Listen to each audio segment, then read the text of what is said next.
ਹੁਣ ਕਿਸਾਨ ਲਹਿਰ ਦੇ ਹਵਾਲੇ ਨਾਲ ਗੱਲ ਕਰੀਏ ਕਿ ਵੀ ਇਹ ਉਹਨਾਂ ਨੇ ਆਲਮੋਸਟ ਅੰਤਮ ਅਰਦਾਸ ਤੱਕ ਪਹੁੰਚਦਿਆਂ ਇਹ ਫੈਸਲਾ ਕਰ ਲਿਆ ਹੈ ਕਿ ਇਸ ਵਾਰ ਦੁਸਹਿਰੇ ਦੇ ਮੌਕੇ ਜਿਹੜਾ ਫੈਸਟੀਵਲ ਆ ਰਿਹਾ ਹੈ, ਪਤਾ ਨਹੀਂ ਕਿੰਨੀ ਤਰੀਕ ਨੂੰ ਹੈ, ਪਰ ਇਹਨਾਂ ਦਿਨਾਂ 'ਚ ਹੀ ਆਉਣ ਵਾਲੇ ਦਿਨਾਂ 'ਚ, ਅੱਛਾ, ਕਿ ਇੱਦਾਂ ਅਸੀਂ ਜਿੱਥੇ ਲੋਕ ਜਾਂ ਇਹ ਹਿੰਦੂ ਰਾਵਣ ਔਰ ਕੁੰਭਕਰਨ ਔਰ ਮੇਘਨਾਥ ਦੇ ਪੁਤਲੇ ਸਾੜਨਗੇ, ਅਸੀਂ ਮੋਦੀ, ਅਮਿਤ ਸ਼ਾਹ ਤੇ ਯੋਗੀ ਇਹਦੇ ਪੁਤਲੇ ਸਾੜਾਂਗੇ। ਹੁਣ ਇਹ ਹੈ ਜਦੋਂ ਤੁਸੀਂ ਦੇਖਦੇ ਹੋ ਕਿ ਵੀ ਜਿਨ੍ਹਾਂ ਦੇ ਪੈਰ ਨਹੀਂ ਹੁੰਦੇ, ਔਰ ਹੁਣ ਖਬਰ ਇਹ ਹੈ ਕਿ ਜੀ ਉਹਨਾਂ ਨੇ ਕਿਹਾ ਜੀ ਜਿਹੜੇ ਅਸੀਂ ਇਹ ਪੁਤਲੇ ਸਾੜਨ ਦਾ ਫੈਸਲਾ ਸੀ ਬੰਦ ਕਰਤਾ, ਉਹ ਕੈਂਸਲ ਕਰਤਾ। ਹਾਲਾਂ ਉਹਨਾਂ ਨੇ ਕਿਹਾ ਨਹੀਂ ਹੈ ਵੀ ਕਿਉਂ ਕੀਤਾ ਹੈ, ਲੇਕਿਨ ਵਿੱਚੋਂ ਜਦੋਂ ਤੁਸੀਂ ਪ੍ਰਾਈਵੇਟਲੀ ਕਿਸੇ ਨੂੰ ਪੁੱਛਦੇ ਹੋ ਉਹ ਕਹਿੰਦੇ ਜੀ ਇਹ ਹਿੰਦੂਆਂ ਦੀਆਂ ਧਾਰਮਿਕ ਭਾਵਨਾਵਾਂ ਨੂੰ ਜਿਹੜਾ ਹੈ ਉਹ ਆਹਤ ਹੋ ਸਕਦਾ ਸੀ, ਕੋਈ ਦੰਗੇ ਹੋ ਸਕਦੇ ਸੀ ਜਾਂ ਦੂਜੇ। RSS ਨੇ ਈਵਨ ਇਸ ਫਨੀ ਦਿਨ ਨੂੰ ਵੀ ਕਿਵੇਂ ਇੱਕ ਖੌਫਜ਼ਦਾ ਦਿਨ 'ਚ ਬਦਲ ਦਿੱਤਾ। ਪੰਜਾਬ ਪਿਛਲੇ ਕੁਝ ਸਾਲਾਂ ਤੋਂ ਇਹਨਾਂ ਨੇ ਨਾਗਪੁਰ ਤੋਂ ਹੀ ਇਹ ਸ਼ੁਰੂ ਕੀਤਾ ਕਿ ਜੀ ਇਹ ਜਿਹੜਾ ਦੁਸਹਿਰਾ ਹੈ ਇਹ ਸਾਡਾ ਸ਼ਸਤਰ ਪੂਜਾ ਦਿਵਸ ਹੈ, ਔਰ ਉਸ ਦਿਨ ਜਿਹੜਾ ਇਹ ਪੂਰੇ ਇੱਕ ਤਾਂ ਹੁੰਦਾ ਕਿ ਵੀ ਤੁਸੀਂ ਆਪਣਾ ਤਰਸ਼ੂਲ ਜਾਂ ਕੁਹਾੜੀ ਤੁਹਾਡੇ ਪਰਸ਼ੂਰਾਮ ਦੀ ਜਾਂ ਦੂਜੀ ਉਹ ਰੱਖ ਕੇ ਤੁਸੀਂ, ਇਹਨਾਂ ਨੇ ਆਟੋਮੈਟਿਕ ਵੈਪਨ, ਸੈਮਾਈ ਆਟੋਮੈਟਿਕ ਇਹ ਰੱਖ ਕੇ ਵੀ ਉਹਨੂੰ ਧੂਫ ਦਿਖਾਉਣਾ, ਪੂਜਾ ਕਰਨੀ। ਇਹ ਸ਼ਸਤਰ ਉਹ ਏਡੀ ਤੁਹਾਡੀ ਸ਼ਸਤਰ ਪੂਜਾ ਸੀ, 1000 ਸਾਲ ਜੁੱਤੀਆਂ ਖਾਂਦੇ ਰਹੇ ਹੋ, ਜਿਹੜਾ ਮਰਜ਼ੀ ਉੱਥੋਂ 1000-2000 ਗੱਡਰੀਏ ਆਜੜੀ ਇਕੱਠੇ ਕਰਕੇ ਆਇਆ ਤੁਹਾਨੂੰ ਜੁੱਤੀਆਂ ਮਾਰ ਕੇ ਜਾਂ ਕਿੱਥੇ ਸੀ ਤੁਹਾਡੇ ਸ਼ਸਤਰ? ਕਿ ਵੀ ਪੰਜਾਬ 'ਚ ਇਸ ਵਾਰ RSS ਨੇ ਦੁਸਹਿਰਾ ਪਰੇਡ ਰੱਦ ਕਰ ਦਿੱਤੀ। ਉਹਨੇ ਕਿਹਾ ਜੀ ਕਾਰਨ ਨਹੀਂ ਦੱਸਿਆ, ਪਰ ਨਾਲ ਹੀ ਜਿਹੜੇ ਉਹ ਨੇ ਉਹ ਕਹਿੰਦੇ ਕਾਰਨ ਇਹੀ ਹੈ ਵੀ ਇਹਨਾਂ ਨੂੰ ਹੈ ਵੀ ਐਤਕੀ ਕੁੱਟ ਪਏਗੀ, ਫਿਰ ਹੁਣ ਅੱਗੇ ਤਾਂ ਜੋ ਹੁੰਦਾ ਰਿਹਾ ਉਹ ਹੈ ਹੀ। ਦਰਸ਼ਕੋ, ਬ੍ਰੇਕ ਤੋਂ ਬਾਅਦ ਤੁਹਾਡਾ ਸਭ ਦਾ ਭਰਪੂਰ ਸਵਾਗਤ ਹੈ। ਸੋ ਵੀਰ, ਦੂਸਰੇ ਸੈਗਮੈਂਟ ਦੇ ਵਿੱਚ ਆਪਾਂ ਗੱਲਬਾਤ ਕਰਨ ਜਾ ਰਹੇ ਹਾਂ ਕਿ ਪੰਜਾਬ ਵਿੱਚ RSS ਨੇ ਇਸ ਵਾਰ ਦੁਸਹਿਰਾ ਪਰੇਡ ਰੱਦ ਕਰ ਦਿੱਤੀ ਹੈ। ਯਾਦ ਰਹੇ ਕਿ ਦੁਸਹਿਰੇ ਵਾਲੇ ਦਿਨ RSS ਦੇ ਜਿਹੜੇ ਵਰਕਰ ਨੇ ਉਹ ਹਥਿਆਰਾਂ ਦੇ ਨਾਲ ਸ਼ਹਿਰਾਂ ਵਿੱਚ ਮਾਰਚ ਕਰਕੇ ਘੁੰਮਦੇ ਸਨ ਅਤੇ ਘੱਟ ਗਿਣਤੀਆਂ ਵਿੱਚ ਇੱਕ ਸਹਿਮ ਪੈਦਾ ਹੋ ਜਾਂਦਾ ਸੀ। ਸੋ ਇਸ ਨੂੰ RSS ਵੱਲੋਂ ਸ਼ਸਤਰ ਪੂਜਾ ਦਾ ਨਾਂ ਦਿੱਤਾ ਜਾਂਦਾ ਸੀ। ਸੋ ਇਸ ਸਮੁੱਚੇ ਵਿਸ਼ੇ ਬਾਰੇ ਆਪਾਂ ਵੇਰਵੇ ਨਾਲ ਗੱਲਬਾਤ ਕਰਨ ਜਾ ਰਹੇ ਹਾਂ। ਸੋ ਅਸੀਂ ਚਾਹਾਂਗੇ ਤੁਸੀਂ ਇਸੇ ਤਰ੍ਹਾਂ ਹੀ ਬਣੇ ਰਹਿਣਾ, ਦੇਖਣ ਸੁਣ ਲਿਆ, ਲਿਖਣ ਲਈ ਤੁਹਾਡਾ ਸਭ ਦਾ ਬਹੁਤ ਬਹੁਤ ਸ਼ੁਕਰੀਆ ਜੀ। ਡਾਕਟਰ ਸਾਹਿਬ, ਕੀ ਵਿਚਾਰਾਂ ਨੇ ਇਸ ਮੁੱਦੇ ਬਾਰੇ? ਦੇਖੋ, ਅਸੀਂ ਕੱਲ੍ਹ ਬੜੀ ਡੀਟੇਲ ਦੇ ਵਿੱਚ ਗੱਲਬਾਤ ਕੀਤੀ ਕਿ ਕਿਵੇਂ ਪੰਜਾਬ ਨੂੰ ਇਹਨਾਂ ਨੇ ਹੁਣ ਸਿੱਧੇ ਤੌਰ ਦੇ ਉੱਤੇ ਅੱਧਾ ਪੰਜਾਬ 25,000 ਸਕੁਅਰ ਕਿਲੋਮੀਟਰ, ਕਿਉਂਕਿ 550 ਕਿਲੋਮੀਟਰ ਦੇ ਕਰੀਬ ਬਾਰਡਰ ਪਾਕਿਸਤਾਨ ਦੇ ਨਾਲ ਪੰਜਾਬ ਦਾ ਲੱਗਦਾ ਹੈ, ਔਰ ਉਹਨਾਂ ਨੇ BSF ਨੂੰ 50 ਕਿਲੋਮੀਟਰ ਤੱਕ ਦੀ ਹੱਦ ਦੇ ਅੰਦਰ ਜਿਹੜੀਆਂ ਸਾਰੀਆਂ ਪਾਵਰਸ ਦੇ ਦਿੱਤੀਆਂ ਨੇ, ਜਿਨ੍ਹਾਂ ਦੇ ਵਿੱਚ ਤਲਾਸ਼ੀ ਲੈਣਾ, ਗ੍ਰਿਫਤਾਰ ਕਰਨਾ, ਹਮਲਾ ਕਰਨਾ, ਕਿਸੇ ਵੀ ਥਾਂ ਨੂੰ ਡਿਸਟਰੋਏ ਕਰਨਾ, ਔਰ ਈਵਨ ਜਿਹੜਾ ਇੱਕ ਫੁੱਟ ਸੋਲਜਰ ਹੈ ਆਮ ਬਿਨਾਂ ਕਿਸੇ ਰੈਂਕ ਤੋਂ ਵੀ, ਸਿਪਾਹੀ ਰੈਂਕ ਦਾ, ਉਹ ਵੀ ਕਿਸੇ ਨੂੰ ਇਹਨਾਂ ਧਾਰਾਵਾਂ ਦੇ ਥੱਲੇ ਗ੍ਰਿਫਤਾਰ ਕਰ ਸਕਦਾ ਹੈ, ਚਾਰਜ ਕੀਤਾ ਜਾ ਸਕਦਾ। ਸੋ ਇਹ ਕੋਈ ਰਾਤੋਂ ਰਾਤ ਨਹੀਂ ਹੋਇਆ।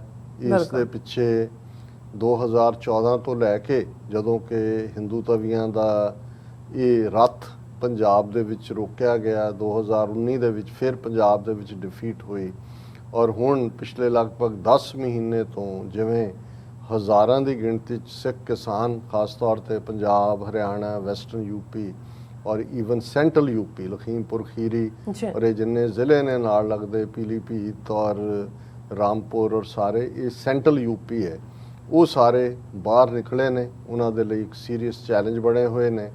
ਉਹਨਾਂ ਨੇ ਤਸ਼ੱਦਦ ਕਰਕੇ ਵੀ ਦੇਖ ਲਿਆ ਹਰਿਆਣੇ 'ਚ ਜੋ ਕੀਤਾ, ਔਰ ਜੋ ਹੁਣ ਕੰਮ 3 ਅਕਤੂਬਰ ਨੂੰ ਲਖੀਮਪੁਰ ਖੀਰੀ ਦੇ ਵਿੱਚ ਖਾਸ ਤੌਰ 'ਤੇ ਤਿਕੋਨੀਆਂ ਦੇ ਮੁਕਾਮ ਦੇ ਉੱਤੇ, ਜਿੱਥੇ ਕਿ ਉਹਨਾਂ ਨੇ ਗੱਡੀਆਂ ਦੇ ਨਾਲ 4 ਸਿੱਖ ਕਿਸਾਨਾਂ ਨੂੰ, ਇੱਕ ਪੱਤਰਕਾਰ ਜਿਹੜੇ ਹਿੰਦੂ ਸੱਜਣ ਉਹਨੂੰ ਕਵਰ ਕਰ ਰਹੇ ਸਨ, ਉਹਨੂੰ ਵੀ ਗੱਡੀਆਂ ਥੱਲੇ ਰੋਂਦੇ। ਹੁਣ ਇਹ ਸਾਰੇ ਮਾਹੌਲ ਦੇ ਚੱਲਦਿਆਂ ਜਿੱਥੇ ਇੱਕ ਪਾਸੇ ਭਾਵੇਂ ਕਿਸਾਨਾਂ ਦੀ ਲੀਡਰਸ਼ਿਪ ਕਈ ਵਾਰ ਡਿਸਾਈਸਿਵ ਸਾਬਤ ਨਹੀਂ ਹੋ ਰਹੀ, ਜਦੋਂ ਐਨ ਕੋਈ ਤੁਹਾਡੇ ਕੋਲ ਜਿੱਤ ਦੀ ਘੜੀ ਹੁੰਦੀ ਹੈ ਉਦੋਂ ਜਿਵੇਂ ਪੰਜਾਬੀ 'ਚ ਕਹਿੰਦੇ ਨੇ ਮੋਕ ਮਾਰਨਾ, ਵੀ ਉਦੋਂ ਮੋਕ ਮਾਰ ਜਾਂਦੇ ਨੇ, ਜੋ ਅਸੀਂ 26 ਜਨਵਰੀ ਦੇ ਹਵਾਲੇ ਨਾਲ ਦੇਖਿਆ ਕਿ ਉਦੋਂ ਵੀ ਜਿੱਤੀ ਬਾਜ਼ੀ ਇਹਨਾਂ ਨੇ ਹਰਾਈ। ਔਰ ਇਹੀ 3 ਅਕਤੂਬਰ ਨੂੰ ਇਹ ਘਟਨਾ ਹੁੰਦੀ ਹੈ, ਔਰ ਰਕੇਸ਼ ਟਕੈਤ ਉੱਥੇ ਪਹੁੰਚ ਜਾਂਦਾ ਹੈ। ਬਿਲਕੁਲ ਪੂਰੇ 4 ਚਫੇਰੇ ਡੈੱਡ ਬਾਡੀਜ਼ ਪਈਆਂ ਨੇ, ਹਜ਼ਾਰਾਂ ਲੋਕ ਧਾ ਕੇ ਉਧਰ ਨੂੰ ਜਾ ਰਹੇ ਨੇ। ਯੋਗੀ, ਮੋਦੀ, ਅਮਿਤ ਸ਼ਾਹ ਸਾਰੇ ਹੀ ਜਿਹੜੇ ਨੇ ਫਿਕਰ ਦੇ ਵਿੱਚ ਨੇ ਕਿ ਭਾਈ ਇਹਨੂੰ ਕਿਵੇਂ ਕਰਨਾ। 24 ਘੰਟੇ ਦੇ ਵਿੱਚ ਇਹ ਸਮਝੌਤਾ ਆ ਜਾਂਦਾ ਹੈ ਔਰ ਉਹ ਰਕੇਸ਼ ਟਕੈਤ ਉਹਨਾਂ ਦੇ ਪੁਲਿਸ ਚੀਫ ਦੇ ਨਾਲ ਬਹਿ ਕੇ ਪ੍ਰੈਸ ਕਾਨਫਰੰਸ ਕਰ ਰਹੇ ਨੇ ਕਿ ਜੀ 45 ਲੱਖ ਦੇ ਦਿੱਤਾ, ਇੱਧਰ ਕਰ ਲਿਆ। ਉਹਦੇ 'ਚ ਨਾ ਮਿਨਿਸਟਰ ਦਾ ਰੈਜ਼ਿਗਨੇਸ਼ਨ, ਨਾ ਮੁੰਡੇ ਦੀ ਗ੍ਰਿਫਤਾਰੀ, ਨਾ ਹੀ ਕੋਈ ਹੋਰ ਜਿਹੜਾ ਕਿਸਾਨ ਕਾਨੂੰਨਾਂ ਨੂੰ ਰੱਦ ਕਰਨ ਦੀ ਮੰਗ, ਔਰ ਇਹ ਜਿੱਤੀ ਬਾਜ਼ੀ ਫਿਰ ਹਰਾ ਦਿੱਤੀ ਜਾਂਦੀ। ਫਿਰ ਜਿਵੇਂ ਹੁੰਦਾ ਹੈ ਕਿ ਜੀ ਅਸੀਂ ਜਿਹੜਾ ਹੁਣ ਅਗਲਾ ਪ੍ਰੋਗਰਾਮ ਦਿਆਂਗੇ, ਅੰਤਮ ਅਰਦਾਸ ਮੌਕੇ ਅਸੀਂ ਦੱਸਾਂਗੇ। ਅੰਤਮ ਅਰਦਾਸ ਵੀ ਹੋ ਗਈ ਜਦੋਂ ਅਸੀਂ 2 ਦਿਨ ਪਹਿਲਾਂ ਦੇਖਦੇ ਹਾਂ 12 ਅਕਤੂਬਰ ਨੂੰ। ਹੁਣ ਅੰਤਮ ਅਰਦਾਸ ਦੇ ਮੌਕੇ ਵੀ ਉਹੀ ਗੱਲ। ਹਾਂ, ਇਸ ਪੀਰੀਅਡ 'ਚ ਇੱਕ ਫੈਸਲਾ ਇਹਨਾਂ ਨੇ ਜ਼ਰੂਰ ਲਿਆ ਕਿਸਾਨ ਲੀਡਰਾਂ ਨੇ ਕਿ ਜੀ ਅਸੀਂ ਦੁਸਹਿਰੇ ਵਾਲੇ ਦਿਨ, ਇਸ ਗੱਲ ਦਾ ਧਿਆਨ ਰਹੇ, ਅਸੀਂ ਪਹਿਲਾ ਸੈਗਮੈਂਟ ਡਾਕਟਰ B.R. ਅੰਬੇਦਕਰ ਦਾ ਅੱਜ ਦੇ ਦਿਨ 14 ਅਕਤੂਬਰ 1956 ਨੂੰ ਬੁੱਧ ਧਰਮ ਨਾਗਪੁਰ ਦੇ ਵਿੱਚ ਹਿੰਦੂ ਧਰਮ ਛੱਡ ਕੇ ਜੁਆਇਨ ਕਰਨ ਦੀ ਗੱਲ ਕੀਤੀ ਹੈ, ਜਿਹਦੇ 'ਚ ਉਹਨਾਂ ਨੇ ਵੇਦ, ਸ਼ਾਸਤਰ, ਸਿਮਰਤੀਆਂ, ਪੁਰਾਣ ਸਾਰੇ ਹੀ ਸਾੜਨ ਦਾ ਹੁਕਮ ਦਿੱਤਾ ਹੋਇਆ ਸੀ ਕਿ ਭਾਈ ਇਹਨਾਂ ਦੇ ਨਾਲ ਇਹਨਾਂ 'ਚੋਂ ਸਾਡਾ ਕੁਛ ਨਹੀਂ ਨਿਕਲਣਾ। ਔਰ ਇਸ ਗੱਲ ਦਾ ਧਿਆਨ ਰਹੇ ਕਿ ਜਿਹੜਾ ਦੁਸਹਿਰਾ ਜਿਹੜਾ ਕਿ ਰਮਾਇਣ ਦੇ ਨਾਲ ਜੁੜਿਆ ਹੋਇਆ, ਰਮਾਇਣ ਵੀ ਉਹ ਜਿਹੜੀ ਤੁਲਸੀਦਾਸ ਨੇ 15ਵੀਂ ਸਦੀ ਦੇ ਵਿੱਚ ਲਿਖੀ। ਕੋਈ ਰਾਮਚੰਦਰ ਜੀ ਜਾਂ ਵਿਸ਼ਨੂੰ ਅਵਤਾਰਾਂ ਦਾ ਕੋਈ ਵੇਦ ਰਿਗਵੇਦ 3500 ਸਾਲ ਪੁਰਾਣਾ, ਉਹਦੇ 'ਚ ਕੋਈ ਜ਼ਿਕਰ ਨਹੀਂ ਹੈ। ਸੋ ਇਹ ਜੇ ਤੁਸੀਂ ਪੁਰਾਣਾਂ ਦੀ ਲਾਈਫ ਦੇਖੋ ਤੇ ਪੁਰਾਣ ਤਾਂ ਸਾਰੇ ਤੁਸੀਂ 1000 ਸਾਲ ਦੇ ਵਿੱਚ ਹੀ ਕ੍ਰੀਏਟ ਹੋਏ ਨੇ। ਤੁਲਸੀ ਰਾਮਾਇਣ ਜਿਹਦੇ ਤੇ ਬੇਸ ਰਾਮਚਰਿਤ ਮਾਨਸ ਹੈ ਔਰ ਕਰੋੜਾਂ ਹਿੰਦੂ ਘਰਾਂ ਦੇ ਵਿੱਚ ਜਿਹੜੀ ਰਾਮਾਇਣ ਦਾ ਪਾਠ ਕੀਤਾ ਜਾਂਦਾ ਹੈ, ਇਹ ਤਾਂ ਉਸੇ ਸਦੀ 'ਚ ਹੈ ਜਿਹਦੇ 'ਚ ਗੁਰੂ ਨਾਨਕ ਸਾਹਿਬ ਹੋਏ ਨੇ। ਔਰ ਉਹਦੇ 'ਚ ਵੀ ਕਿਉਂਕਿ ਜਦੋਂ ਅਸੀਂ ਦਲਿਤ ਫੈਕਟਰ ਤੋਂ ਦੇਖਦੇ ਹਾਂ ਜਾਂ ਅਦਰਵਾਈਜ਼ ਉਸੇ ਹੀ ਤੁਲਸੀ ਰਾਮਾਇਣ ਦੇ ਵਿੱਚ ਤੁਲਸੀਦਾਸ ਕਹਿੰਦੇ ਨੇ ਢੋਰ, ਢੋਲ, ਸ਼ੂਦਰ ਔਰ ਨਾਰੀ ਚਾਰੋਂ ਤਾੜਨ ਕੇ ਅਧਿਕਾਰੀ, ਕਿ ਬਈ ਇਹ ਢੋਲ ਨੂੰ ਵੀ ਕੁੱਟਿਆ ਜਾਂਦਾ ਹੈ, ਢੋਰ ਪਸ਼ੂ ਨੂੰ ਕਹਿੰਦੇ ਨੇ, ਉਹ ਵੀ ਮਾਰ ਦੇ ਨਾਲ ਸਿੱਧਾ ਹੁੰਦਾ ਹੈ। ਸ਼ੂਦਰ ਦਾ ਇਲਾਜ ਵੀ ਜਿਹੜਾ ਉਹਨੂੰ ਮਾਰ ਕੁਟਾਈ ਹੈ, ਤੇ ਔਰਤ ਵੀ ਇਸੇ ਨਾਲ, ਕਿਉਂਕਿ ਇਹ ਜੋ ਤੁਲਸੀਦਾਸ ਕਹਿ ਰਿਹਾ ਇਹੀ ਮਨੂ ਸਿਮਰਤੀ 'ਚ ਕਿਹਾ ਹੋਇਆ ਜਿਹੜਾ ਇਹਨਾਂ ਦਾ ਹਿੰਦੂ ਲਾਅ ਹੈ। ਲੇਕਿਨ ਇਹਦੇ ਬਾਵਜੂਦ ਇਹ ਸਾਰਾ ਪੜ੍ਹਦੇ ਨੇ, ਬੜੇ ਰਾਗ ਦੇ ਨਾਲ ਗਾ ਕੇ ਪੜ੍ਹ ਰਹੇ ਹੁੰਦੇ ਨੇ ਕਿ ਵੀ ਆਹ ਕਰਨਾ, ਲੇਕਿਨ ਉਹਦੇ 'ਚੋਂ ਉਹਨਾਂ ਨੇ ਜਿਹੜੀ ਉਹ ਸਾਰੀ ਕਹਾਣੀ ਜਿਸ ਦਾ ਜਿਹੜਾ ਰਾਮਚੰਦਰ ਜਿਹੜੇ ਨੇ ਇੱਕ ਨਾਇਕ ਦੇ ਤੌਰ ਤੇ ਉਭਾਰੇ ਜਾਂਦੇ ਨੇ। ਫਿਰ ਸੀਤਾ ਸਵੰਬਰ ਹੁੰਦਾ ਹੈ ਜੀ, ਜਨਕਪੁਰੀ ਰਾਜੇ ਜਨਕ ਦੀ ਧੀ ਸੀਤਾ ਦੇ ਨਾਲ ਉੱਥੇ ਰਾਵਣ ਆਉਂਦਾ ਹੈ ਜੀ, ਰਾਵਣ ਫੇਲ ਹੁੰਦਾ ਹੈ, ਰਾਮ ਧਨੁਸ਼ ਚੁੱਕ ਲੈਂਦਾ। ਮੈਂ ਜ਼ਰਾ ਕਰਾ ਦਿਆਂ ਕਿਉਂਕਿ ਅੱਜ ਕੱਲ੍ਹ ਸਾਰੇ ਪਾਸੇ ਰਾਮਲੀਲਾ ਵੀ ਚੱਲ ਰਹੀ ਹੋਣੀ ਹੈ ਨਾ, ਬਹੁਤਿਆਂ ਨੂੰ ਯਾਦ ਹੋਣਾ ਕਿ ਵੀ ਇਹ ਦੁਸਹਿਰੇ ਤੱਕ ਪਹੁੰਚਦੇ ਆ ਕੀ ਹੁੰਦਾ ਹੈ, ਤੇ ਦੁਸਹਿਰੇ ਤੋਂ ਫਿਰ ਦੀਵਾਲੀ ਤੱਕ ਦਾ ਸਫ਼ਰ ਕੀ ਹੁੰਦਾ ਹੈ ਜੀ। ਆਲਰੇਡੀ ਨਵਰਾਤਰੇ ਚੱਲਦੇ ਨੇ ਔਰ ਅੱਜ ਕੱਲ੍ਹ ਗਰਬਾ ਵੀ ਚੱਲ ਰਿਹਾ, ਗਰਬਾ ਡਾਂਸ ਗੁਜਰਾਤੀਆਂ ਦਾ ਥਾਂ ਹੀ। ਹੁਣ ਉਹ ਜਿਹੜਾ ਸਾਰਾ ਕਹਾਣੀ ਹੈ ਔਰ ਫਾਈਨਲੀ ਫਿਰ ਜਿਹੜਾ ਦੁਸਹਿਰੇ ਦੇ ਰੂਪ ਦੇ ਵਿੱਚ ਜਿਹੜੀ ਰਾਮ ਔਰ ਰਾਵਣ ਦੀ ਲੜਾਈ ਹੈ ਉਹਨੂੰ ਜਿਹੜਾ ਉਹ ਡਿਪਿਕਟ ਕੀਤਾ ਜਾਂਦਾ ਹੈ। ਔਰ ਫਾਈਨਲ ਡੇ ਦੁਸਹਿਰੇ ਵਾਲੇ ਦਿਨ ਇਹ ਦੱਸਣ ਦੇ ਲਈ ਕਿ ਕਿਵੇਂ ਫਿਰ ਰਾਮ ਨੇ ਜਿਹੜਾ ਹੈ ਔਰ ਲਛਮਣ ਨੇ ਔਰ ਹਨੂਮਾਨ ਨੇ ਉਸ ਨੂੰ ਰਾਵਣ ਨੂੰ ਔਰ ਉਹਦੇ ਭਰਾਵਾਂ ਨੂੰ ਉਹ ਜਿਹੜਾ ਮੇਘਨਾਦ ਔਰ ਇੱਕ ਹੋਰ, ਕਿਉਂਕਿ 3 ਪੁਤਲੇ ਹੁੰਦੇ ਨੇ, ਸਭ ਤੋਂ ਵੱਡਾ ਰਾਵਣ ਦਾ ਹੁੰਦਾ ਹੈ, ਵਿਚਕਾਰ ਰੱਖਿਆ ਇੱਕ ਪਾਸੇ ਮੇਘਨਾਦ ਹੁੰਦਾ, ਇੱਕ ਹੋਰ ਹੈ ਕੁੰਭ। ਹਾਂ, ਉਹ ਸੁੱਤਾ ਬੰਦਾ ਜਿਹੜਾ, ਉਹ ਤਾਂ ਸਾਡੇ ਪੰਜਾਬੀ 'ਚ ਵੀ ਆ ਉੱਠੇ ਨਾ ਕਹਿੰਦਾ ਕੁੰਭਕਰਨੀ ਨਹੀਂ ਸੁੱਤੇ, ਉਹ ਕਹਿੰਦੇ ਕੁੰਭਕਰਨ ਦੇ ਕੰਨ ਇੰਨੇ ਵੱਡੇ ਸੀ ਕਿ ਉੱਠਦਾ ਨਹੀਂ ਸੀ, ਬੰਦਾ ਇੱਕ ਢੋਲ ਲੈ ਕੇ ਕੰਨਾਂ 'ਚ ਵੜ ਜਾਂਦਾ ਸੀ, ਢੋਲ ਪਛਾਂਦਾ ਫਿਰ ਉੱਠਦਾ ਸੀ। ਸੋ ਉਹ ਕੁੰਭਕਰਨ, ਉਹਨਾਂ ਦੇ ਪੁਤਲੇ ਸਾੜੇ ਜਾਂਦੇ ਨੇ। ਸੋ ਇਸ ਨੂੰ ਰਾਵਣ ਦਹਨ ਕਹਿੰਦੇ ਨੇ। ਔਰ ਤੁਸੀਂ ਇਹ ਬ੍ਰਾਹਮਣਾਂ ਦੀ ਡਾਈਕੋਟਮੀ ਦੇਖੋ। ਮੈਂ ਵੀ ਇੱਕ ਮੌਕਾ, ਮੈਨੂੰ ਅੰਮ੍ਰਿਤਸਰ ਦੇ ਨੇੜੇ ਵੀਰਕਾ ਹੈ, ਉੱਥੇ ਗਰਾਊਂਡ 'ਚ ਇੱਕ ਵਾਰ ਇਹ ਫਾਈਨਲੀ ਦੁਸਹਿਰਾ ਦੇਖਣ ਦਾ ਮੌਕਾ ਬਣਿਆ। ਅਸੀਂ ਕੁਝ ਦੋਸਤਾਂ ਦੇ ਨਾਲ ਸ਼ਾਮਲ ਹੋਏ ਔਰ ਜਦੋਂ ਉਹਨਾਂ ਦੇ ਪਟਾਕੇ ਪਟੂਕੇ ਚੱਲ ਗਏ, ਪੁਤਲੇ ਪਤਲੇ ਸੜ ਗਏ, ਤਾਂ ਫਿਰ ਦੇਖਿਆ ਕਿ ਭੀੜ ਦਾ ਇੱਕ ਹਿੱਸਾ ਦੌੜ ਰਿਹਾ ਹੈ। ਉਹ ਜਿਹੜਾ ਰਾਵਣ ਜਾਂ ਦੂਜੇ ਪੁਤਲੇ ਦੀ ਕੋਈ ਸੋਟੀ ਰਹਿ ਗਈ ਜਾਂ ਕੋਈ ਹੋਰ ਉਸ ਚੀਜ਼ ਨੂੰ ਉਹ ਜਿਹੜੇ ਨੇ ਕੈਰੀ ਕਰ ਰਹੇ ਨੇ। ਤੇ ਮੈਂ ਇੱਕ ਨੂੰ ਰੋਕ ਕੇ ਪੁੱਛਿਆ, ਮੈਂ ਕਿਹਾ ਵੀ ਇਹ ਕੀ, ਇਹ ਸਾਰੇ ਕੋਈ ਲੋਕ ਜਿਹੜੇ ਨੇ ਉਹਨੂੰ ਲਿਜਾ ਰਹੇ ਨੇ ਘਰਾਂ ਨੂੰ, ਕਹਿੰਦਾ ਜੀ ਰਾਵਣ ਬਹੁਤ ਵਿਦਵਾਨ ਸੀ, ਬ੍ਰਾਹਮਣ ਸੀ, ਤੇ ਇਹ ਜਿਹੜਾ ਇਹ ਬੜਾ ਲੱਕੀ ਹੁੰਦਾ ਹੈ ਜਿਸ ਘਰ 'ਚ ਹੋਏ ਉੱਥੇ ਕੋਈ ਭੂਤ ਪ੍ਰੇਤ ਨਹੀਂ ਆਂਦਾ ਔਰ ਬੜਾ ਗੁੱਡ ਲੱਕ ਆਂਦਾ। ਮੈਂ ਕਿਹਾ ਯਾਰ ਸਾੜ ਤੁਸੀਂ ਉਹਨੂੰ ਰਹੇ ਹੋ, ਗੁੱਡ ਲੱਕ ਜਿਹੜਾ ਉਸ ਰਾਵਣ ਦੇ ਉਹ ਜਿਹੜਾ ਪੁਤਲਾ ਤੁਸੀਂ ਬਣਾਇਆ ਇੱਥੇ ਤੁਹਾਡੇ ਕਾਰੀਗਰਾਂ ਨੇ ਉਹਦੇ 'ਚੋਂ ਤੁਸੀਂ ਗੁੱਡ ਲੱਕ ਲੱਭ ਰਹੇ ਹੋ। ਇਹ ਸਾਰਾ ਕੀ ਹੈ? ਲੇਕਿਨ ਜਦੋਂ ਅਸੀਂ ਇਹ ਦੇਖਦੇ ਹਾਂ ਕਿ ਬ੍ਰਾਹਮਣਵਾਦ ਨੇ ਇੱਕ ਐਸਾ ਜਾਲ ਵਿਛਾਇਆ ਹੋਇਆ ਕਿ ਜਿਹਦੇ ਥੱਲੇ ਹਾਲਾਂ ਜਦੋਂ ਅਸੀਂ ਈਵਨ ਗੁਰਬਾਣੀ ਦੇ ਹਵਾਲੇ ਨਾਲ ਬਹੁਤ ਵਾਰ ਗੱਲ ਕਰਦੇ ਹਾਂ ਕਿ ਕਿਉਂਕਿ ਇਹ ਜਿਹੜੇ ਭਾਵੇਂ ਇਹ ਵੀ ਇੱਕ ਥਿਊਰੀ ਹੈ ਕਿ ਰਾਮ ਰਾਵਣ ਕੋਈ ਕਰੈਕਟਰ ਹੋਏ ਹੀ ਨਹੀਂ ਹੈ, ਜਿਵੇਂ ਇੱਕ ਕਿਰਦਾਰ ਕ੍ਰੀਏਟ ਕੀਤਾ ਜਾਂਦਾ ਹੈ ਨਾਵਲਾਂ ਦੇ ਵਿੱਚ, ਉਹ ਵਕਤ ਪਾ ਕੇ ਉਹ ਹਕੀਕਤ ਵਾਂਗ ਹੁੰਦੇ ਨੇ, ਹੈ ਨਾ, ਕਿ ਉਹਨਾਂ ਨੂੰ ਤੁਸੀਂ ਕ੍ਰੀਏਟ ਕਰ ਦਿੰਦੇ ਹੋ। ਲੇਕਿਨ ਇਸ 'ਚ ਕੋਈ ਸ਼ੱਕ ਨਹੀਂ ਹੈ ਕਿ ਜਿਹੜੇ ਇਸ ਕਿਸਮ ਦੇ ਪਾਵਰਫੁਲ ਕਿਰਦਾਰ ਭਾਵੇਂ ਉਹ ਡਰਾਮੇ ਰਾਹੀਂ ਆਏ ਹੋਣ, ਤੁਲਸੀ ਰਾਮਾਇਣ ਰਾਹੀਂ ਆਏ ਹੋਣ, ਉਸ ਤੋਂ ਪਹਿਲਾਂ ਬਾਲਮੀਕ ਰਾਮਾਇਣ ਰਾਹੀਂ ਆਏ ਹੋਣ, ਲੇਕਿਨ ਇੱਕ ਫੋਕ ਲੋਰ ਦੇ ਵਿੱਚ ਇਹ ਚਲਾ ਜਾਂਦਾ ਹੈ ਕਿ ਚੰਗੇ ਗੁਣਾਂ ਵਾਲਾ ਹੋਣਾ ਮਰਿਆਦਾ ਪੁਰਸ਼ੋਤਮ ਰਾਮ ਹੈ, ਜਿਹੜਾ ਬੁਰਾਈ ਹੈ ਇਹ ਈਵਲ ਹੈ ਉਹ ਰਾਵਣ ਹੈ। ਔਰ ਇਹੀ ਕਾਰਨ ਹੈ ਵੀ ਜਦੋਂ ਗੁਰੂ ਸਾਹਿਬ ਨੇ ਇਹਨਾਂ ਦੇ ਪ੍ਰਤੀਬਿੰਬਾਂ ਨੂੰ ਇਸਤੇਮਾਲ ਕੀਤਾ ਤੇ ਫਿਰ ਇਹ ਨੋਬਲ ਔਰ ਈਵਲ ਦੀ ਸੈਂਸ 'ਚ ਕੀਤਾ ਜੋ ਫੋਕ ਲੋਰ 'ਚ ਸੀ, ਨਾ ਕਿ ਇਹਨਾਂ ਦੀ ਨੋਬਿਲਿਟੀ ਨੂੰ ਜਾਂ ਕਿਸੇ ਦੀ ਈਵਲਨੈਸ ਨੂੰ ਐਂਡੋਰਸ ਕੀਤਾ। ਹੁਣ ਜਦੋਂ ਕੋਈ ਬੁਰਾ ਹੁੰਦਾ ਹੈ, ਈਵਲ ਹੁੰਦਾ ਹੈ, ਤਾਂ ਉਹਨੂੰ ਕਹਿੰਦੇ ਨੇ ਕਿ ਇਹ ਤਾਂ ਰਾਵਣ ਹੈ। ਹੁਣ ਕਿਸਾਨ ਲਹਿਰ ਦੇ ਹਵਾਲੇ ਨਾਲ ਗੱਲ ਕਰੀਏ ਕਿ ਵੀ ਇਹ ਉਹਨਾਂ ਨੇ ਆਲਮੋਸਟ ਅੰਤਮ ਅਰਦਾਸ ਤੱਕ ਪਹੁੰਚਦਿਆਂ ਇਹ ਫੈਸਲਾ ਕਰ ਲਿਆ ਹੈ ਕਿ ਇਸ ਵਾਰ ਦੁਸਹਿਰੇ ਦੇ ਮੌਕੇ ਜਿਹੜਾ ਫੈਸਟੀਵਲ ਆ ਰਿਹਾ ਹੈ, ਪਤਾ ਨਹੀਂ ਕਿੰਨੀ ਤਰੀਕ ਨੂੰ ਹੈ, ਪਰ ਇਹਨਾਂ ਦਿਨਾਂ 'ਚ ਹੀ ਆਉਣ ਵਾਲੇ ਦਿਨਾਂ 'ਚ, ਕਿ ਇੱਦਾਂ ਅਸੀਂ ਜਿੱਥੇ ਲੋਕ ਜਾਂ ਇਹ ਹਿੰਦੂ ਰਾਵਣ ਔਰ ਕੁੰਭਕਰਨ ਔਰ ਮੇਘਨਾਥ ਦੇ ਪੁਤਲੇ ਸਾੜਨਗੇ, ਅਸੀਂ ਮੋਦੀ, ਅਮਿਤ ਸ਼ਾਹ ਤੇ ਯੋਗੀ ਇਹਦੇ ਪੁਤਲੇ ਸਾੜਾਂਗੇ। ਵਿਚਕਾਰ ਮੋਦੀ ਹੋਏਗਾ ਰਾਵਣ ਦਾ ਪਿਓ, ਇੱਕ ਪਾਸੇ ਅਮਿਤ ਸ਼ਾਹ ਹੋਏਗਾ ਇੱਕ ਪਾਸੇ। ਚਲੋ ਕਈਆਂ ਨੂੰ ਚੰਗਾ, ਮੈਨੂੰ ਵੀ ਚੰਗਾ ਲੱਗਾ। ਮੈਂ ਕਿਹਾ ਚਲੋ ਘੱਟੋ ਘੱਟ ਇਹ ਚੈਲੰਜ ਦੇ ਰਸਤੇ ਤੇ ਤਾਂ ਨਿਕਲੇ ਨੇ, ਹੁਣ ਤੱਕ ਤੇ ਚੈਲੰਜ ਤੋਂ ਹੀ ਡਰਦੇ ਨੇ। 26 ਜਨਵਰੀ ਨੂੰ ਜੇ ਨਿਸ਼ਾਨ ਸਾਹਿਬ ਚਲਾਤਾ ਇਹ ਬੈਕ ਫੁਟਿੰਗ ਤੇ ਚਲੇ ਗਏ ਜੀ, ਇਹ ਕੀ ਹੋ ਗਿਆ, ਉਹ ਸਾਡਾ ਕੋਈ ਸਬੰਧ ਨਹੀਂ। ਫਿਰ ਜਕਾਰੇ ਨਗਾਰੇ ਹਰ ਇੱਕ ਤੋਂ ਹੀ ਡਰਨ ਲੱਗ ਗਏ। ਅਸੀਂ ਕਿਹਾ ਵੀ ਇਹ ਤਾਂ ਜੇ ਕੋਈ ਉਹੀ ਪਤੀਲਾ ਖੜਕਾਉਣ ਲੱਗ ਗਏ ਨਾ ਤਾਂ ਵੀ ਘਬਰਾ ਜਾਣਾ, ਕੋਈ ਸਿੰਘ ਨਗਾਰਾ ਹੀ ਵਜਾ ਰਹੇ ਨੇ।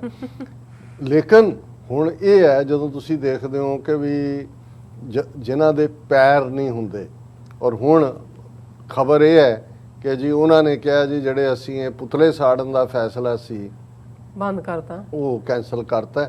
ਹਾਲਾਂ ਉਹਨਾਂ ਨੇ ਕਿਹਾ ਨਹੀਂ ਹੈ ਵੀ ਕਿਉਂ ਕੀਤਾ ਹੈ, ਲੇਕਿਨ ਵਿੱਚੋਂ ਜਦੋਂ ਤੁਸੀਂ ਪ੍ਰਾਈਵੇਟਲੀ ਕਿਸੇ ਨੂੰ ਪੁੱਛਦੇ ਹੋ ਉਹ ਕਹਿੰਦੇ ਜੀ ਇਹ ਹਿੰਦੂਆਂ ਦੀਆਂ ਧਾਰਮਿਕ ਭਾਵਨਾਵਾਂ ਨੂੰ ਜਿਹੜਾ ਹੈ ਉਹ ਆਹਤ ਹੋ ਸਕਦਾ ਸੀ, ਕੋਈ ਦੰਗੇ ਹੋ ਸਕਦੇ ਸੀ ਜਾਂ ਦੂਜੇ।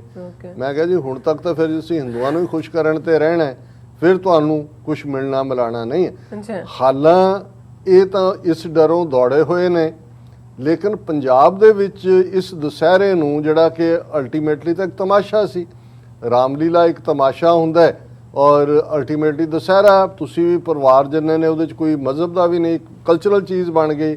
ਤਮਾਸ਼ਾ ਦੇਖਣ ਲੋਕ ਜਾਂਦੇ ਸੀ। ਉਹ ਜਿਹੜੇ ਤੁਸੀਂ ਪੁਤਲੇ ਬਣਾਏ ਨੇ ਉਹ ਵੀ ਕਾਟ ਹੁੰਦਾ ਹੈ, ਵੱਡੇ ਵੱਡੇ ਕਿਵੇਂ ਬਣਾਏ ਨੇ, ਵੱਡੀਆਂ ਵੱਡੀਆਂ ਬਾਹਾਂ, ਸਿਰ, ਔਰ ਬਹੁਤੇ ਤਾਂ ਜਿਹੜੇ ਪਟਾਕੇ ਦੇਖਣ ਦੇ ਹੀ ਹੁੰਦੇ ਨੇ। ਜੇ ਪਟਾਕੇ ਚੱਲਣਗੇ ਜਾਂ ਉੱਥੇ ਉਹ ਗਰਾਊਂਡ ਜਿਹੇ 'ਚ ਪਹਿਲਾਂ ਉਹ ਲੈ ਕੇ ਤੀਰ ਕਮਾਨ ਜੇ ਆਪਸ 'ਚ ਇੱਕ ਦੂਜੇ ਨਾਲ ਖਹਿੰਦੇ ਹੁੰਦੇ ਨੇ, ਫਨੀ ਲੱਗਦੇ ਆ ਬੱਚਿਆਂ ਨੂੰ। ਬੱਚੇ ਤਾਂ ਖਾਸ ਤੌਰ ਤੇ ਇੰਜੋਏ ਕਰਦੇ ਨੇ ਵੀ ਕਰ ਰਹੇ ਨੇ, ਇਸ ਤੋਂ ਬਿਯੋਂਡ ਕੋਈ ਬਹੁਤਾ ਨਹੀਂ। ਲੇਕਿਨ RSS ਨੇ ਈਵਨ ਇਸ ਫਨੀ ਦਿਨ ਨੂੰ ਵੀ ਕਿਵੇਂ ਇੱਕ ਖੌਫਜ਼ਦਾ ਦਿਨ 'ਚ ਬਦਲ ਦਿੱਤਾ। ਪੰਜਾਬ ਪਿਛਲੇ ਕੁਝ ਸਾਲਾਂ ਤੋਂ ਇਹਨਾਂ ਨੇ ਨਾਗਪੁਰ ਤੋਂ ਹੀ ਇਹ ਸ਼ੁਰੂ ਕੀਤਾ ਕਿ ਜੀ ਇਹ ਜਿਹੜਾ ਦੁਸਹਿਰਾ ਹੈ ਇਹ ਸਾਡਾ ਸ਼ਸਤਰ ਪੂਜਾ ਦਿਵਸ ਹੈ, ਔਰ ਉਸ ਦਿਨ ਜਿਹੜਾ ਇਹ ਪੂਰੇ ਇੱਕ ਤਾਂ ਹੁੰਦਾ ਹੈ ਕਿ ਵੀ ਤੁਸੀਂ ਆਪਣਾ ਤਰਸ਼ੂਲ ਜਾਂ ਕੁਹਾੜੀ ਤੁਹਾਡੇ ਪਰਸ਼ੂਰਾਮ ਦੀ ਜਾਂ ਦੂਜੀ ਉਹ ਰੱਖ ਕੇ ਤੁਸੀਂ, ਇਹਨਾਂ ਨੇ ਆਟੋਮੈਟਿਕ ਵੈਪਨ, ਸੈਮਾਈ ਆਟੋਮੈਟਿਕ ਇਹ ਰੱਖ ਕੇ ਵੀ ਉਹਨੂੰ ਧੂਫ ਦਿਖਾਉਣਾ, ਪੂਜਾ ਕਰਨੀ। ਫਿਰ ਹੁਣ ਇਹ ਵੀ ਹੋ ਗਿਆ ਈਵਨ ਜਦੋਂ ਦਾ ਇਹ ਮੋਦੀ ਔਰ ਇਹ ਬਣੇ ਨੇ, ਇਸ ਦਿਨ ਦੇ ਉੱਤੇ ਫੌਜ ਦੀਆਂ ਛਾਉਣੀਆਂ 'ਚ ਜਾ ਕੇ ਜਾਂ ਦੂਜੇ ਉਵੇਂ ਹੀ ਕਰਦੇ ਨੇ ਜਿਵੇਂ ਇਹ ਸ਼ਸਤਰ। ਉਹ ਏਡੀ ਤੁਹਾਡੀ ਸ਼ਸਤਰ ਪੂਜਾ ਸੀ, 1000 ਸਾਲ ਜੁੱਤੀਆਂ ਖਾਂਦੇ ਰਹੇ ਹੋ, ਜਿਹੜਾ ਮਰਜ਼ੀ ਉੱਥੋਂ 1000 2000 ਗੱਡਰੀਏ ਆਜੜੀ ਇਕੱਠੇ ਕਰਕੇ ਆਇਆ ਤੁਹਾਨੂੰ ਜੁੱਤੀਆਂ ਮਾਰ ਕੇ ਜਾਂ ਕਿੱਥੇ ਸੀ ਤੁਹਾਡੇ ਸ਼ਸਤਰ। ਲੇਕਿਨ ਜਦੋਂ ਤੁਸੀਂ ਆਰਟੀਫਿਸ਼ੀਅਲ ਹਿਸਟਰੀ ਬਣਾਉਣੀ ਹੈ, ਲੇਕਿਨ ਪੰਜਾਬ ਦੇ ਵਿੱਚ ਇਹਨਾਂ ਨੇ ਦੇਖਦੇ ਹੋਏ ਕਿ ਸਿੱਖ ਇਸ ਕਿਸਮ ਦੀ ਕਿਸੇ ਗੱਲ ਨੂੰ, ਸਿੱਖਾਂ ਦੇ ਸਾਹਮਣੇ ਇਹਨਾਂ ਨੇ ਆਪਣੇ ਹਥਿਆਰ ਕੀ ਦਿਖਾਣੇ ਨੇ, ਜਾਂ ਇਹਨਾਂ ਦੀ ਔਕਾਤ ਕੀ ਹੈ। ਸੋ ਪਿਛਲੇ ਸਾਲ ਇਹਨਾਂ ਨੇ ਮਲੇਰਕੋਟਲਾ ਫਿਰ ਇਹਨਾਂ ਨੇ ਕੀਤਾ ਕਿ ਜੀ ਹਥਿਆਰ ਜਿੱਥੇ ਅਸੀਂ ਪੂਜਾ, ਉਸ ਤੋਂ ਬਾਅਦ ਅਸੀਂ ਹਥਿਆਰਾਂ ਦੇ ਨਾਲ ਪਰੇਡ ਕੱਢਣੀ ਹੈ। ਔਰ ਇਹਨਾਂ ਨੇ ਮਲੇਰਕੋਟਲੇ ਦਾ ਸ਼ਹਿਰ ਚੁਣਿਆ ਕਿ ਮਲੇਰਕੋਟਲੇ 'ਚ ਕਰਕੇ ਸਿੱਖ ਉੱਥੇ ਪਹੁੰਚ ਗਏ ਕਿ ਭਾਈ ਇਹਨਾਂ ਦੀ, ਕਿਉਂਕਿ ਮਲੇਰਕੋਟਲਾ ਇੱਕੋ ਇੱਕ ਟਾਊਨ ਹੈ ਜਿਹੜਾ ਮੁਸਲਿਮ ਮੈਜੋਰਟੀ ਹੈ ਪੰਜਾਬ 'ਚ, ਸੋ ਇਹ ਉੱਥੇ ਗੜਬੜ ਕਰਨਾ ਚਾਹੁੰਦੇ ਸੀ। ਔਰ ਇਸ ਕਿਸਮ ਕਿਉਂਕਿ ਗਵਰਨਮੈਂਟ ਅਮਰਿੰਦਰ ਦੇ ਹੁੰਦੇ ਆ ਵੀ ਅਜੀਤ ਡੋਵਲ ਇਹਨਾਂ ਦਾ ਪਿਓ ਨਾਲ ਹੀ ਸੀ ਲੱਗਾ ਹੋਇਆ ਇਹਨਾਂ ਦਾ, ਤੇ ਕੱਲਾ ਡਾਂਗਾ ਹੀ ਨਹੀਂ, ਪਹਿਲਾਂ ਤਾਂ ਇਹਨਾਂ ਨੇ ਜਦੋਂ ਪਹਿਲੇ ਦੂਸਰੇ ਸਾਲ ਸ਼ੁਰੂ ਕੀਤਾ ਉਦੋਂ ਤਾਂ ਖਾਕੀ ਨਿੱਕਰ ਔਰ ਡਾਂਗ, ਫਿਰ ਇਹਨਾਂ ਨੇ ਬੰਦੂਕਾਂ ਦੇ ਨਾਲ ਵੀ ਉਹ ਵੀ ਸ਼ੁਰੂ ਕੀਤਾ ਇੱਕ ਦਹਿਸ਼ਤ ਫੈਲਾਉਣ ਦੇ ਨਾਂ ਥੱਲੇ। ਪਰ ਇੱਕ ਪਾਸੇ ਤਾਂ ਕਿਸਾਨ ਜਥੇਬੰਦੀਆਂ ਦੌੜ ਗਈਆਂ ਵੀ ਅਸੀਂ ਮੋਦੀ, ਅਮਿਤ ਸ਼ਾਹ, ਯੋਗੀ ਦੇ ਪੁਤਲੇ ਨਹੀਂ ਸਾੜਨੇ, ਪਰ ਇੱਧਰ ਇਹਦੇ ਬਾਵਜੂਦ ਕਿ ਅੱਧਾ ਪੰਜਾਬ ਹੁਣ ਫੌਜ ਦੇ ਹਵਾਲੇ ਕਰ ਦਿੱਤਾ ਹੈ। ਪਰ ਅੱਜ ਇਹ ਇੱਕ ਮੇਨ ਖਬਰ ਹੈ ਕਿ ਵੀ ਪੰਜਾਬ 'ਚ ਇਸ ਵਾਰ RSS ਨੇ ਦੁਸਹਿਰਾ ਪਰੇਡ ਰੱਦ ਕਰ ਦਿੱਤੀ। ਉਹਨੇ ਕਿਹਾ ਜੀ ਕਾਰਨ ਨਹੀਂ ਦੱਸਿਆ, ਪਰ ਨਾਲ ਹੀ ਜਿਹੜੇ ਉਹ ਨੇ ਉਹ ਕਹਿੰਦੇ ਕਾਰਨ ਇਹੀ ਹੈ ਵੀ ਇਹਨਾਂ ਨੂੰ ਹੈ ਵੀ ਐਤਕੀ ਕੁੱਟ ਪਏਗੀ, ਫਿਰ ਹੁਣ ਅੱਗੇ ਤਾਂ ਜੋ ਹੁੰਦਾ ਰਿਹਾ ਉਹ ਹੈ ਹੀ ਹੈ। ਸੋ ਮਤਲਬ ਇਹ ਹੈ ਵੀ ਜਿਹੜੇ ਅਸਲ ਲੋਕ ਵਾਰਸ ਨੇ ਸਿੱਖੀ ਦੇ, ਜਿਹੜੀ ਧਰਤੀ ਪੰਜਾਬ ਦੀ ਹੈ, ਉਹਨਾਂ ਨੇ ਤਾਂ ਇਫੈਕਟਿਵ ਚੈਲੰਜ ਦਿੱਤਾ ਹੈ ਔਰ ਉਹਨਾਂ ਨੇ ਇਹਨਾਂ ਨੂੰ ਇਸ ਤੋਂ ਵੀ ਭੱਜਣ ਤੋਂ ਮਜਬੂਰ ਕਰ ਦਿੱਤਾ ਹੈ। ਹੁਣ ਇਹਨਾਂ ਨੂੰ ਪੁੱਛੋ ਵੀ ਕਿੱਥੇ ਗਈ ਤੁਹਾਡੀ ਸ਼ਸਤਰ ਪੂਜਾ, ਤੁਹਾਡੇ ਉਹ ਪਰੇਡ ਕਿੱਥੇ ਗਿਆ ਦੁਸਹਿਰੇ ਦੀ। ਪਰ ਜਿਹੜੇ ਦੂਜੇ ਪਾਸੇ ਅਸੀਂ ਸਮਝਦੇ ਹਾਂ ਵੀ ਕਿਸਾਨਾਂ ਦੇ ਕੋਲ ਇੱਕ ਮੌਕਾ ਸੀ, ਦੇਖ ਲੈਂਦੇ ਕਿ ਭਾਈ ਹੁਣ ਉਹਨਾਂ ਦੀ ਆਪਣੀ ਤਾਕਤ ਕੀ ਹੈ, ਉਹ ਵੀ ਮੈਦਾਨ 'ਚੋਂ ਦੌੜ ਗਏ। ਸੋ ਕੁੱਲ ਮਿਲਾ ਕੇ ਮੇਰਾ ਖਿਆਲ ਹੈ ਵਾਰ ਆਫ ਨਰਵਸ ਚੱਲ ਰਹੀ ਹੈ। ਅਲਟੀਮੇਟਲੀ ਲੜੇਗੀ ਵੀ ਸਿੱਖੀ, ਲੜੇਗੀ ਵੀ ਸਿੱਖ ਭਾਵਨਾ, ਪਰ ਹਾਲ ਦੀ ਘੜੀ ਫਿਰ ਵੀ ਜਦੋਂ ਜਿਹੜੇ ਲੋਕ ਇਹਨਾਂ ਕਿਸਾਨ ਲੀਡਰਾਂ 'ਚੋਂ ਕੋਈ ਭਾਲਦੇ ਨੇ ਉਹ ਦੇਖ ਲੈਣ ਕਿੰਨੀ ਕੁ ਸਟੈਪ ਤੁਸੀਂ ਕਿੰਨੀ ਕੁ ਦੂਰ ਹੋਰ ਇਸ ਤਰੀਕੇ ਨਾਲ ਜਿਹੜਾ ਹੈ ਉਹ ਐਸਕੇਪਿਸਟ ਐਟੀਟਿਊਡ ਰੱਖੋਗੇ। ਬਿਲਕੁਲ ਡਾਕਟਰ ਸਾਹਿਬ, ਤੁਹਾਡਾ ਬਹੁਤ ਬਹੁਤ ਸ਼ੁਕਰੀਆ। ਇਸ ਵਕਤ ਲੈਣੇ ਬ੍ਰੇਕ। ਵਿਊਅਰਸ ਤੁਸੀਂ ਇਸੇ ਤਰ੍ਹਾਂ ਬਣੇ ਰਹਿਣਾ, ਮਿਲਦੇ ਹਾਂ ਆਫਟਰ ਦਿਸ ਸ਼ਾਰਟ ਬ੍ਰੇਕ।